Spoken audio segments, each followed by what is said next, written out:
Boa noite a todos. Nós vamos trazer para nossa reflexão um dos temas desenvolvidos por Kardec, analisados por Kardec no Livro dos Espíritos, quando ele faz as perguntas aos espíritos sobre a intervenção de Deus nas penas e recompensas. Então ele pergunta: Deus se ocupa pessoalmente de cada homem? Não é ele demasiadamente grande, nós muito pequenos, para que cada indivíduo em particular tenha aos seus olhos alguma importância? É muito comum essa dúvida por desconhecermos o que é Deus, não é? Então, muitos pensam, como que Deus vai se ocupar de tudo, nos mínimos detalhes, de todos nós, e não conseguem conceber essa ideia de um Deus amoroso que nos acompanha, né? Justamente porque desconhecemos as leis divinas que nos regem, né? E Kardec pergunta, então, trazendo a dúvida de todos nós aos espíritos, e eles nos respondem. Deus se ocupa de todos os seres que criou, por menores que sejam. Nada é demasiado pequeno para a sua bondade. Deus tem a necessidade de se ocupar de cada um dos nossos atos para nos recompensar ou punir? A maioria desses atos não são para ele insignificantes? Pergunta muito interessante, porque são tantas situações, né? Tantos atos, muitos deles muito insignificantes. Como que Deus agiria nesse conceito que nós temos de punição ou recompensa, né? Temos aquela ideia de que Deus nos pune. Então, como que ficaria essa determinação de Deus arbitrando quando receberemos ali um castigo por algum ato? Então, pergunta muito interessante. E a resposta deles? Deus tem as suas leis, que regulam todas as vossas ações. Se as violardes, a culpa é vossa. Sem dúvida, quando um homem comete um excesso, Deus não expende um julgamento contra ele, dizendo-lhe, por exemplo, tu és um glutão, eu te vou punir. Mas ele traçou um limite. As doenças e por vezes a morte são consequências dos excessos. Eis a punição. Ela resulta da infração da lei. Assim se passa em tudo. Então é exatamente isso, né? Essas dúvidas é justamente porque desconhecemos as leis criadas por Deus e nem buscamos compreendê-las, né? Porque se a compreendêssemos, saberíamos que Deus criou suas leis. E nessas leis ele estabeleceu o ponto de equilíbrio. Quando nos excedemos para mais ou para menos, sofremos as consequências, tanto do excesso quanto da falta. É isso, não é castigo, é consequência. Naturalmente, sem que ele tenha que determinar, você vai passar por isso porque fez isso. Simplesmente consequências. E Kardec, então, comenta essas duas respostas dos espíritos. Todas as nossas ações são submetidas às leis de Deus. Não há nenhuma delas, por mais insignificante que nos pareçam, que não possa ser uma violação destas leis. Se sofremos as consequências dessa violação, não nos devemos queixar senão de nós mesmos, que nos fazemos assim os artífices de nossa felicidade ou de nossa infelicidade futura. Então, nós vamos construindo as nossas vidas, os nossos destinos. Evidentemente que essa construção que vamos fazendo, elas têm o reflexo tanto do nosso passado, como já estamos projetando situações para o futuro, né? Então, mas somos nós que vamos construindo o nosso caminho. Essa verdade se torna sensível, diz Kardec, pelo seguinte apólogo: um pai dá ao filho a educação e a instrução, ou seja, os meios para saber conduzir-se. Cede-lhe um campo para cultivar e lhe diz: eis a regra a seguir e todos os instrumentos necessários para tornar fértil o campo e assegurar a tua existência. Dei-te a instrução para compreenderes esta regra.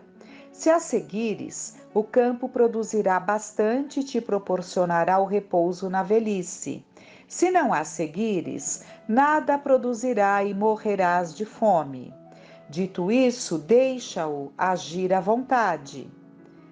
Não é verdade que o campo produzirá na razão dos cuidados que se dispensar à cultura e que toda negligência redundará em prejuízo da colheita?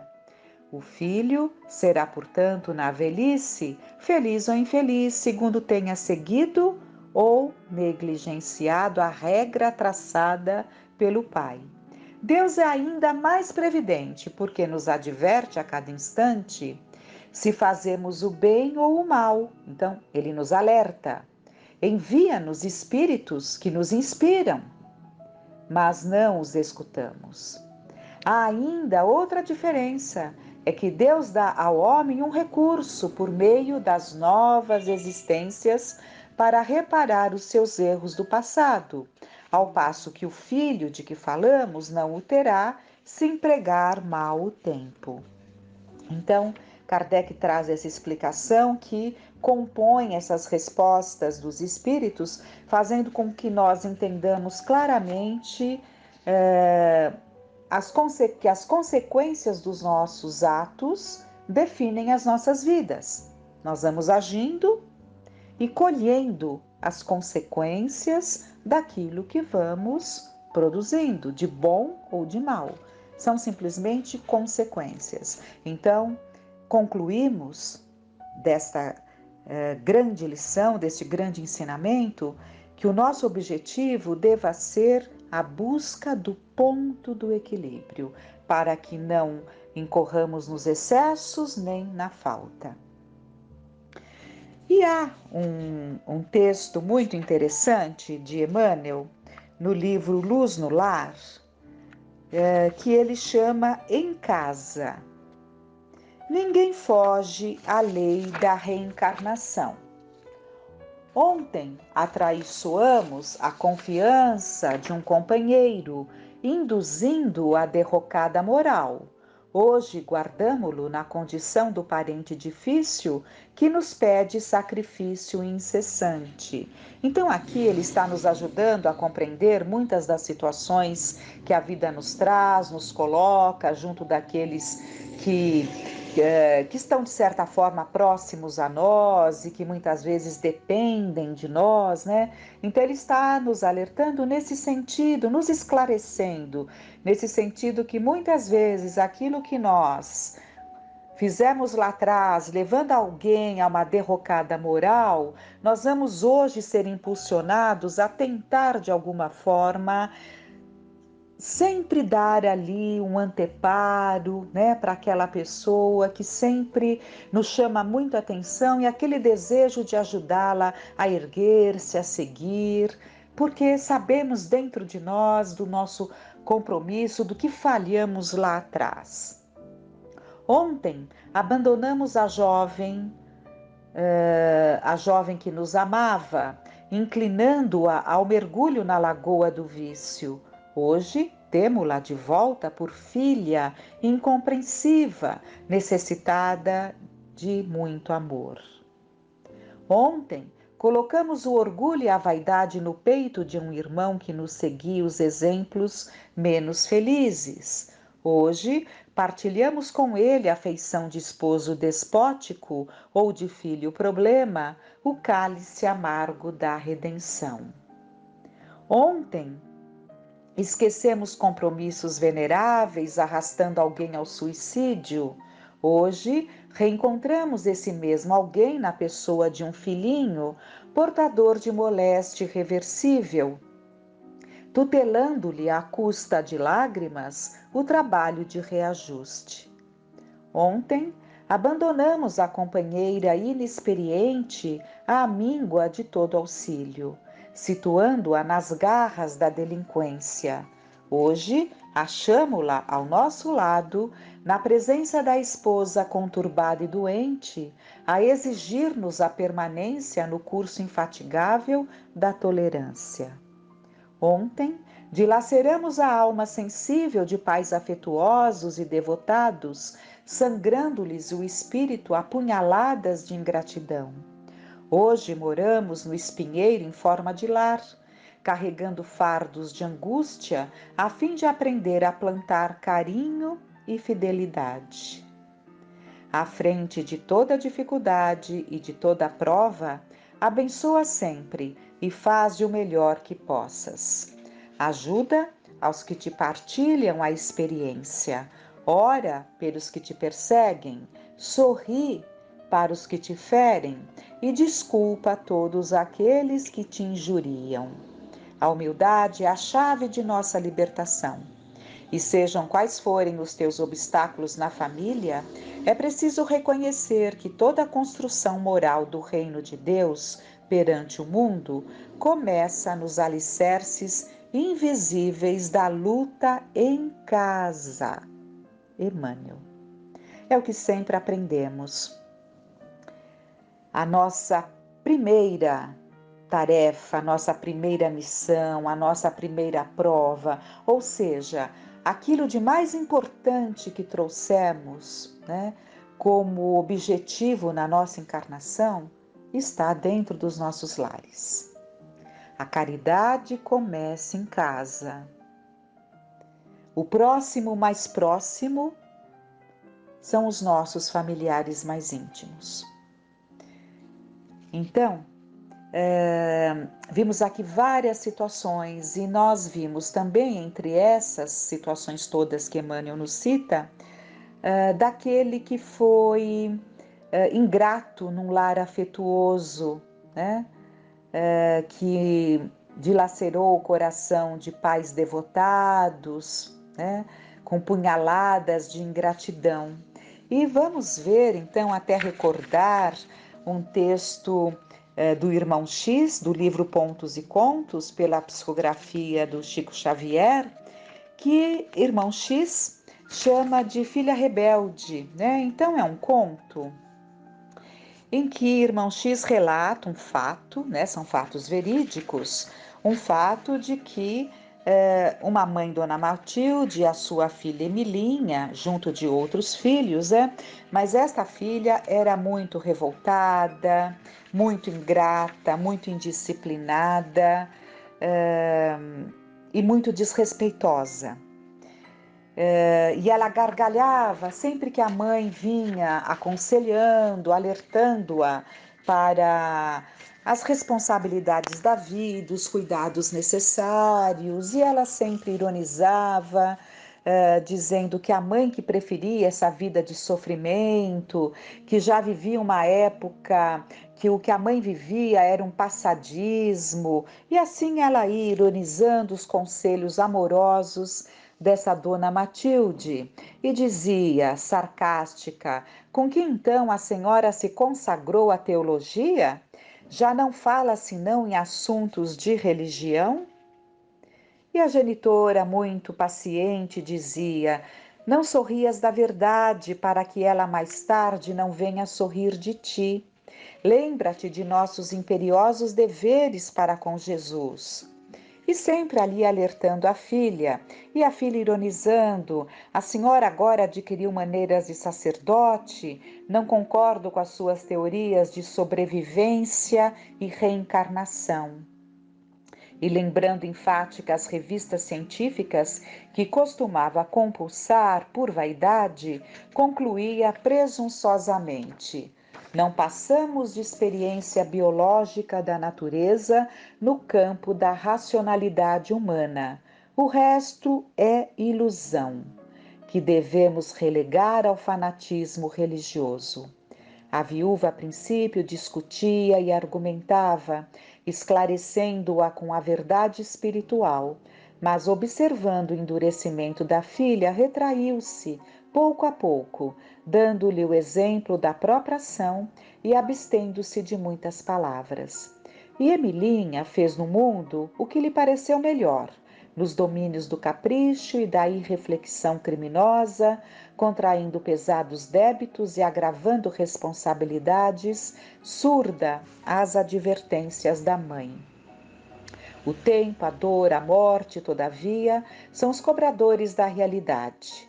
Ao influxo desse trio implacável, tanto Dona Matilde quanto as filhas foram reconduzidas à vida nova além do túmulo. É natural, todos vamos partindo, e partiram. Emilinha, porém, agora afastada do grupo familiar, porque nós sabemos, se nós nos distanciamos no padrão vibratório dos nossos afetos, nós não estaremos com eles no plano espiritual. Então, Emilinha, agora afastada do grupo familiar, experimentava rudes provações em círculos de sombras. Era frequentemente visitada pela mãezinha generosa, mas não lhe identificava a presença, nem lhe ouvia a voz encorajadora, por trazer a mente absorvida por negras visões e vozes angustiadas. Os anos passaram, chegou o momento em que foi determinado que a Dona Matilde reencarnaria, e ela implora. A Dona Matilde implora para que pudesse conseguir falar com a filha, A filha que tinha sido sempre tão desajuizada, mas era a filha que mais necessitava dos seus develos maternais.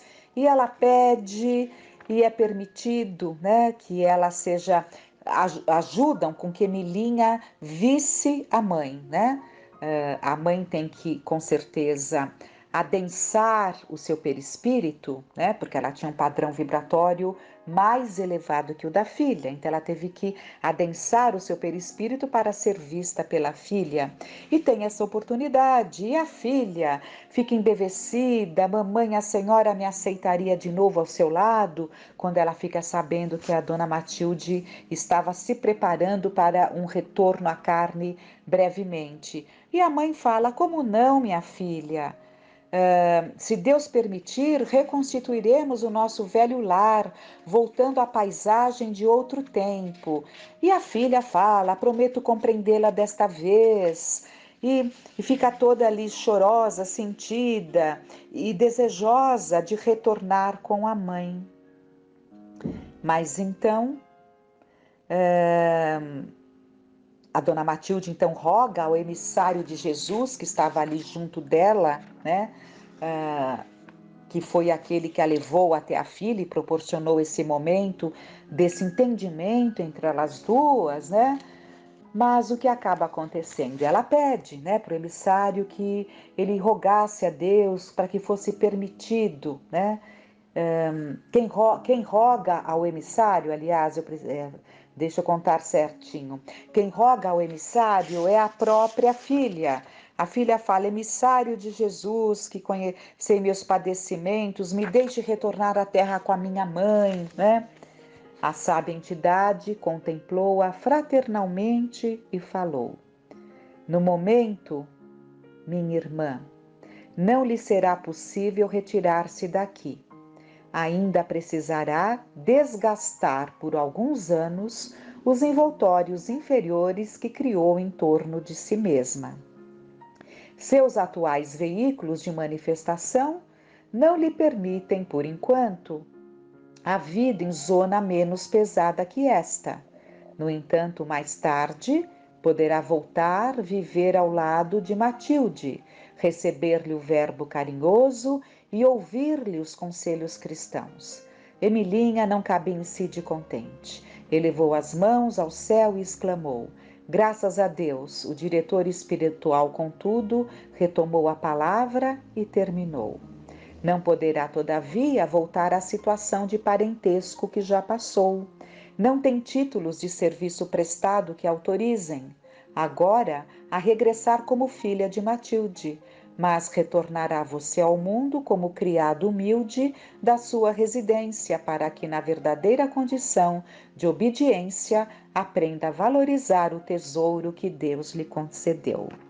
Não há necessidade nem de explicação para essa lição abençoada, a lição que Deus nos oferece a todos os momentos e que muitas vezes nos levam à revolta por falta de entendimento que tudo isso que nos chega, tudo isso que é programado para as nossas vidas é para o nosso bem.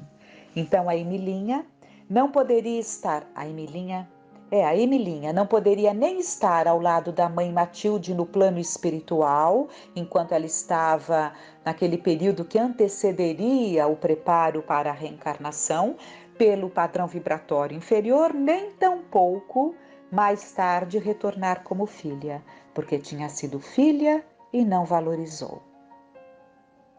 Então, são estes os ensinamentos abençoados que devem nos levar a profundas reflexões. Tenhamos uma noite de paz.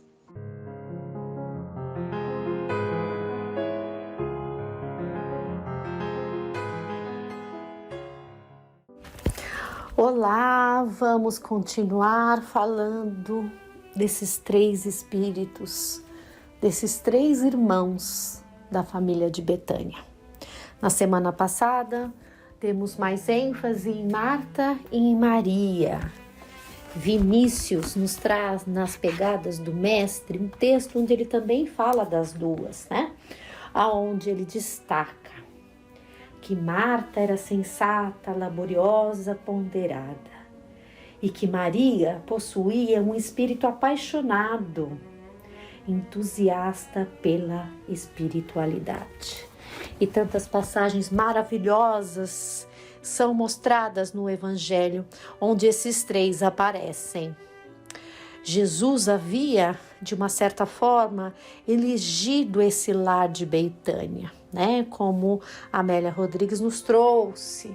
Então foram várias as vezes em que ele esteve junto dos três e sempre acompanhado ali de uma pequena comitiva dos seus discípulos que puderam registrar esses encontros. Então, almas elevadas, o tanto que eles conseguiram absorver por amor. É isso que nós temos que entender, por amor. Jesus amava imensamente os três e eles amavam intensamente a Jesus. Hoje nós vamos trazer do Novo Testamento, João, capítulo 10, a ressurreição de Lázaro. Essa passagem de Lázaro é evidentemente muito conhecida, muito marcante. Então nós vamos ler aqui, tentar sem interromper, e depois nós vamos no Evangelho. Se não der tempo hoje, nós continuamos na semana que vem, porque é muito rico falarmos de Lázaro. Estava enfermo um certo Lázaro, de Betânia, aldeia de Maria e de sua irmã Marta. Maria, cujo irmão Lázaro estava enfermo, era a mesma que tinha ungido o Senhor com unguento e enxugado os pés dele com seus cabelos, que nós vimos ali na semana passada, que foi durante um banquete, né? E ela deixa ali, ela derrama sobre o mestre aquele unguento preciosíssimo que estava ali, provavelmente como parte do seu dote. Assim, as irmãs foram enviadas a ele, dizendo: Senhor, eis que está enfermo aquele que amas. Elas mandaram um mensageiro até Jesus. Ao ouvir isso, disse Jesus: essa enfermidade não é para a morte, mas para a glória de Deus, a fim de que seja glorificado o Filho de Deus por meio dela. Jesus amava a Marta, bem como a irmã dela e a Lázaro. Quando, portanto, ouviu que estava enfermo, ainda permaneceu 2 dias no lugar onde estava, lembrando que Jesus ia passando ali e o cerco estava se cercando contra ele. Então ele estava por algumas cidades ali mais distantes. Depois disso, então, diz aos discípulos: vamos novamente para a Judeia.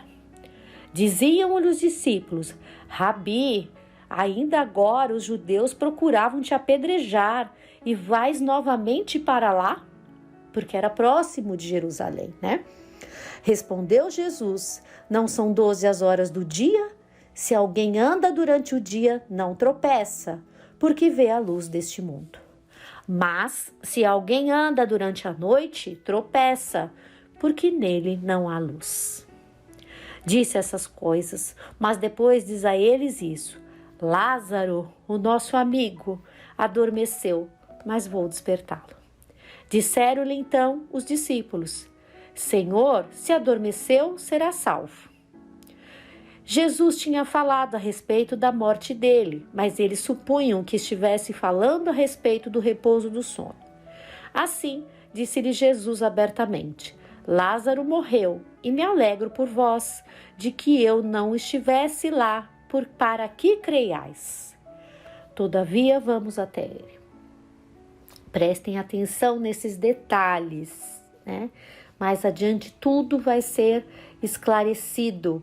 Lembrando que na semana anterior, Amélia Rodrigues nos trouxe, né, que os irmãos não se importavam com o julgamento dos vizinhos, daqueles que estavam ali em volta. Eles recebiam Jesus em casa, nessa comunhão de pensamentos, né? Estavam muito ligados ao Mestre. Mas o entorno, né? Como eu estou enfatizando, o amor deles. Nós somos pela dor. E na nossa doença, né? Nossa pequenez, a gente se pega a detalhes que não importam e não conseguimos verificar o que importa, né? A melhor parte, como ele falou, que Maria havia ficado com ela. Então disse Tomé, chamado Dídimo, aos condiscípulos: vamos nós também a fim de morrermos com ele. Assim que chegou, Jesus o encontrou no sepulcro, já há 4 dias. Então, quando ele estava ali, quando chegou a notícia, ele já estava enfermo há 2 dias. Estava enfermo e Jesus ficou 2 dias no local. Até ele voltar, se passaram 4 dias.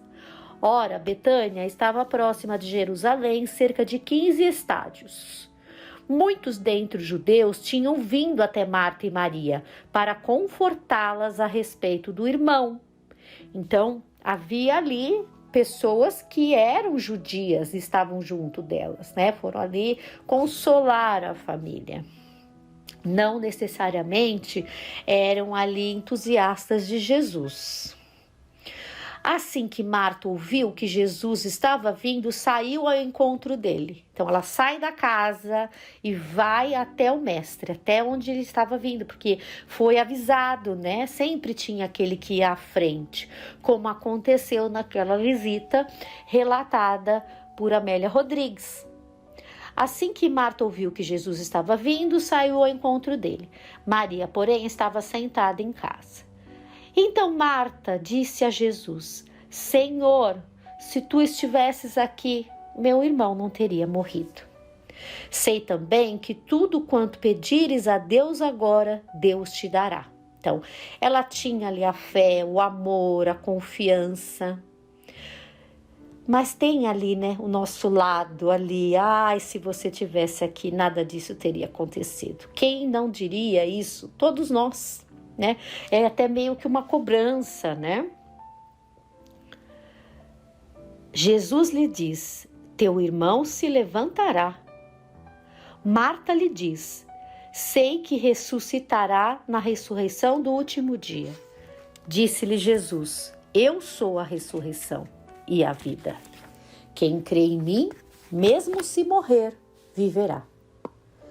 E todo o que vive e crê em mim jamais morrerá por todo sempre. Crês nisto? Ela diz a ele: sim, Senhor, eu creio que tu és o Cristo, o Filho de Deus que vem ao mundo. Veja o fortalecimento ali, a fé, a confiança. Não titubeou, eu creio em ti, né? Será que nós, num momento de uma dificuldade assim extrema, iríamos afirmar e sentir exatamente isso? Porque a nossa fé, ela é vacilante. A gente muitas vezes é próximo de Tomé, né? Nós temos que ter provas. A gente acredita, mas a gente duvida também. Não é robusto, né?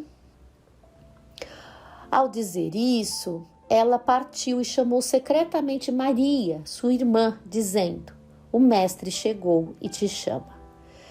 Ela, quando ouviu isso, levantou-se depressa e foi até ele. Jesus ainda não havia entrado na aldeia, mas estava no lugar onde Marta fora encontrá-lo. Os judeus que estavam com Maria em casa e a confortavam, vendo que Maria levantava-se depressa e saía, seguiram-na, supondo que fora ao sepulcro, a fim de chorar lá. Vejam que elas foram discretas, né? A irmã chama ela ali e ela sai, mas mesmo assim quem estava ali chamou atenção e foram conferir aonde que ela estava indo. Então, quando Maria chegou onde estava Jesus, ao vê-lo, prosternou-se junto aos pés dele, dizendo-lhe: Senhor, se tu estivesses aqui, meu irmão não teria morrido. Mais uma vez, né? A mesma frase da outra irmã. Assim, quando Jesus a viu chorando, e também chorando todos os judeus que vieram com ela, agitou-se em espírito, perturbou-se e disse: Onde o colocaste? Dizem-lhe: Senhor, vem e vê. Jesus chorou. Vejam o amor, né, que Jesus tinha ali por Lázaro. Jesus chora. Então diziam os judeus: Vede como o amava. Alguns dentre eles disseram: Ele que abriu os olhos do cego, não podia fazer também com que este não morresse? Sempre a nossa dúvida, a nossa descrença, né? A nossa cobrança exagerada em relação aos outros. Por isso que eu disse, prestemos atenção nesses detalhes. Jesus o tempo inteiro estava ensinando, né?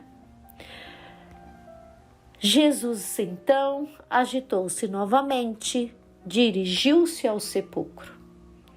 Era uma gruta e uma pedra estava posta sobre ela. Jesus diz: Tirai a pedra.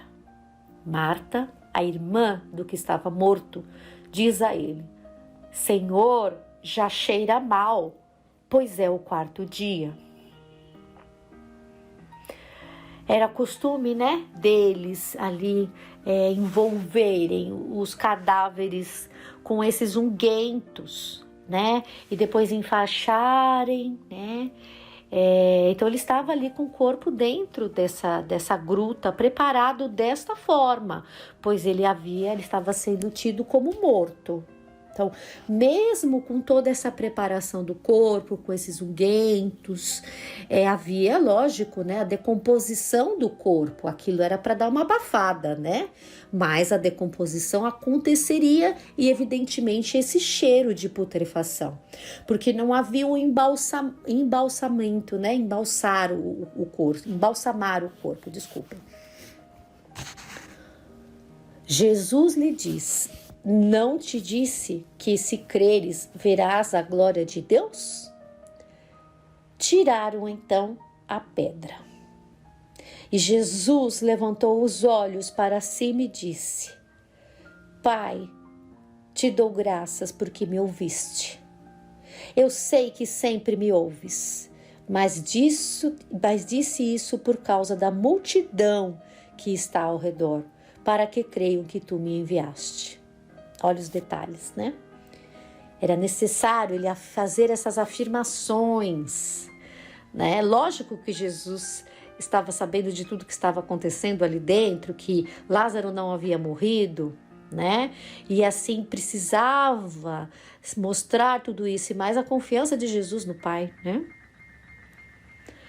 Ao dizer essas coisas, gritou em alta voz: Lázaro, vem para fora.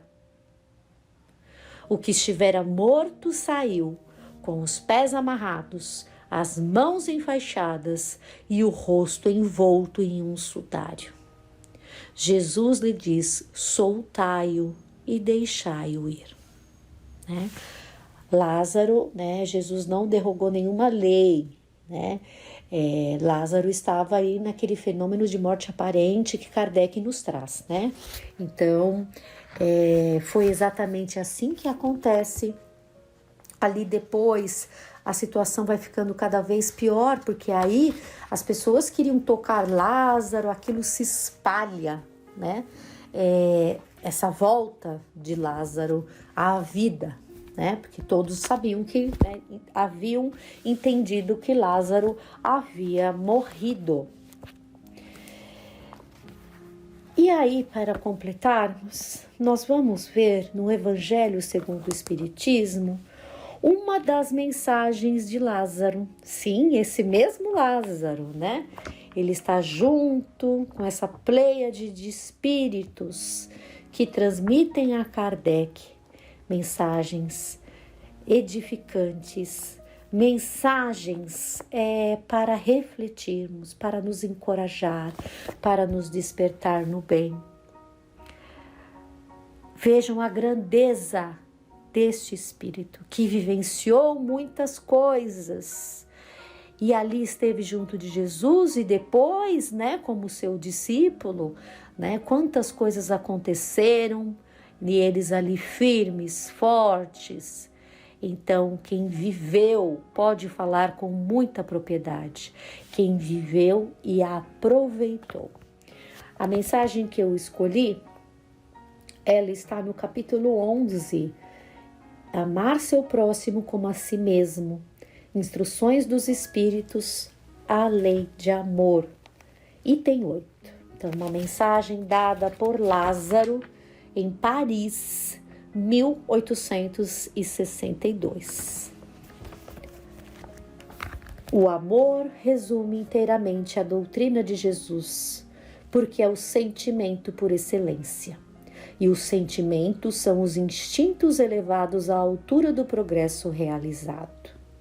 No seu ponto de partida, o homem não tem senão instintos, mas avançado e corrompido não tem senão sensações. Mas instruído e purificado tem sentimentos. E o ponto delicado do sentimento é o amor. Não o amor no sentido vulgar da palavra, mas esse sol interior que condensa e reúne em seu ardente foco todas as aspirações e todas as revelações sobre-humanas. Certamente os três eles estavam ali purificados, sentimento puro de amor. Só quem está ali já longe da questão da matéria, dos interesses no mundo, é que pode estar cada vez mais avançado e purificado, né? E conseguir ter a dimensão do que é o amor. A lei de amor substitui a personalidade pela fusão dos seres. Ela aniquila as misérias sociais. Feliz aquele que, ultrapassando a sua humanidade, ama com amplo amor seus irmãos em dores. Feliz aquele que ama, porque não conhece nem a angústia da alma nem a do corpo. Seus pés são leves e vivem como que transportado para fora de si mesmo. Quando Jesus pronunciou essa palavra divina, amor, essa palavra fez estremecer os povos e os mártires, ébrios de esperança, desceram ao circo. Então, servir ao mestre, trabalhar na sua seara, né? Aquilo foi tão forte, as palavras do mestre referente ao amor, que os mártires, né? Todos eles foram perseguidos, todos eles apanharam muito, todos eles passaram por vários suplícios, né? Inclusive o do sacrifício, como é mencionado aqui, desceram ao circo, mas havia a esperança, a certeza, a confiança de que estavam fazendo o certo, no caminho certo. O Espiritismo, a seu turno, vem pronunciar uma segunda palavra do alfabeto divino. Estai atentos, porque essa palavra ergue a pedra dos túmulos vazios e a reencarnação, triunfando da morte, revela o homem maravilhado o seu patrimônio intelectual. Não é mais aos suplícios que a ela conduz, mas à conquista do seu ser, elevado e transfigurado. O sangue resgatou o espírito, e o espírito deve hoje resgatar o homem da matéria. Disse eu que no seu início o homem não tem senão instintos. Aquele, pois, em que os instintos dominam, está mais próximo do ponto de partida do que do objetivo. Nos observemos, então, onde estamos. Se estamos mais próximo do começo dos instintos, ou se estamos a caminho, nos esforçando, aproveitando essas bênçãos, esses esclarecimentos, a oportunidade de reparação, a oportunidade de reencarnarmos, né? De repararmos, de termos o esclarecimento dessa doutrina abençoada. Para avançar em direção ao objetivo é preciso vencer os instintos em proveito dos sentimentos, quer dizer, aperfeiçoar estes, sufocando os germes latentes da matéria. Vejam que é para aproveitar o sentimento. Quanto mais nos distanciamos desse apego à terra, mais os sentimentos conseguimos fazer fluir, né? E aproveitar, ter a dimensão de tudo, do amor. Os instintos são a germinação e os embriões do sentimento. Eles carregam consigo o progresso, como a bolota encerra o carvalho. E os seres menos avançados são aqueles que, não se despojando senão pouco a pouco de sua crisálida, permanecem escravizados aos instintos. O espírito deve ser cultivado como um campo. Toda a riqueza futura depende do labor presente, e mais do que bens terrestres, vos levará à gloriosa elevação. É então que, compreendendo a lei de amor que une todos os seres, nela encontrarei as suaves alegrias da alma, que são o prelúdio das alegrias celestes. Lázaro, Paris, 1862. Então, que cultivemos esse campo, trabalhemos, nos esforcemos. Não conseguiremos conquistar sem trabalho, sem esforço, sem renúncia, mas, por outro lado, a colheita será muito, muito farta, né? Vamos poder nos elevarmos, né, ao sentimento e às alegrias da alma. Fiquemos em paz. Na próxima semana falaremos ainda sobre amizade, muitos amigos de Jesus. Até a próxima, se Deus quiser.